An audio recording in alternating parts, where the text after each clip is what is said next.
it's important to discuss words before and during reading, but also to not just write those words down and never talk about them again, but to try to use some of those words in your discussions daily.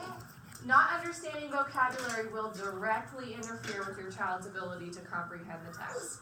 This is becoming more prevalent as your child gets into these older ages, which is the reason why I'm doing the read nights in 3rd grade. Because they're getting to this point where they're reading these more complicated texts. Vocabulary is a serious problem. They need to have these discussions. And we'll talk a little bit about the 3 tiers of vocabulary a little bit later. Let's talk first about the importance. So vocabulary development can't just come from school. This is the other reason I do these read nights. It really is a team effort, and we just need that support at home. If you read on average 25 minutes a day with your child, they encounter 20,000 new words a year. From that, they'll learn 3,000 of them. This is in addition to what they learn at school. So that piece at home is so critical. The better your child's vocabulary, the better their reading comprehension. We've seen this, we've researched it, this is just facts. As texts become more difficult, readers must be able to use strategies to understand vocabulary in order to understand what they're reading. With this, I do have a little handout if you're interested in looking at some neat statistics. Just reading 30 minutes a day, and it breaks it down to daily reading, days per week, minutes of reading, and it tells you how many words you're exposing your child to. So just something that's pretty powerful when you see numbers with it. So those 3 tiers of vocabulary, and it's not that you need to know, oh, this is a tier 1, this is a tier 2, this is a tier 3, but just understanding that there are different types of vocabulary. So the tier 1 vocabulary are just your basic words, mostly sight words, nouns, adjectives, verbs. They usually don't have multiple meanings. They don't require a lot of explicit instruction. We see a lot of these in our earlier grades. Words like book, girl, sad, clock. We have our tier 2 words, and these are words that as they hit 3rd grade, 4th grade, 5th grade, they're going to see more of these words. These are the words with multiple meanings. They're used in a variety of subject areas. They're necessary for reading comprehension. Whereas they used to be able to follow the storyline because the experiences were so familiar. Now we're getting into texts where they might not have that same experience every time. So examples would be like coincidence, absurd, benevolent, things that they need to talk about, words that they need to talk about. And then tier 3 are those more content-specific words. They're words that are used in particular areas of study. So the skeletal system would be something we would talk about in science, or matter, or scientific method. Still, they need to know these words, but it might not be something that they hear as often in daily discussions. So, things that you can do to support before, during, and after reading. I just highlighted a couple, but one that really helps is just using synonyms for difficult words.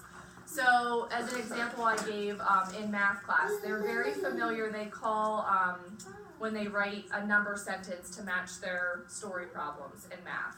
So, one of the things that they want them to start doing is calling them equations. So, I often tie them together. So, I'll say, write a number sentence or an equation, so that they're hearing those words side by side. And then eventually, they're going to start, when they hear equation, they'll say, oh, that's number sentence, oh, that's equation.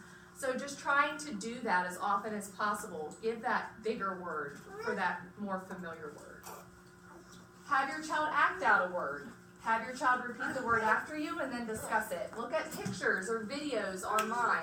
If it's something that they need to see to understand, there's now you Google anything or YouTube anything and things pop up. Make connections between text. Celebrate when you hear a word again. So you read another book and you're like, oh my goodness, we just read about this in another book. Encourage your child to use the clues in the text to figure out the meaning of the word. And sometimes if the book has a glossary, encourage them to use the glossary if it's there. I do have a handout on the other side of the just fun statistics one that has kind of a list of things that can be done at home. So other ways to support is to talk about words that are different. Words like ought or ain't. These are words that appear in some texts on purpose. So, but they're not used to seeing these words. So we need to talk about why. So one of the books that I'm reading in guided reading, there's a man who's playing the abominable snowman. So he speaks in these short, choppy sentences that are incomplete, and we have to talk in group about why he is speaking like that, because it's surprising to them. They're like, why isn't he speaking in full sentences? But it's on purpose, and it's for a reason, so we talk about that. Discuss words that represent places or names of people. Sometimes they'll see a word and it's the name of a person, and they just need to know that there's no meaning to it. It's just the name of a person or the name of a place. And then it's okay to tell your child that you're not sure the meaning of a word. So if we don't use these words on a daily basis, we don't keep them either. We lose them. So it's okay to be like, you know what, I'm going to look this up. I'm going to use a resource.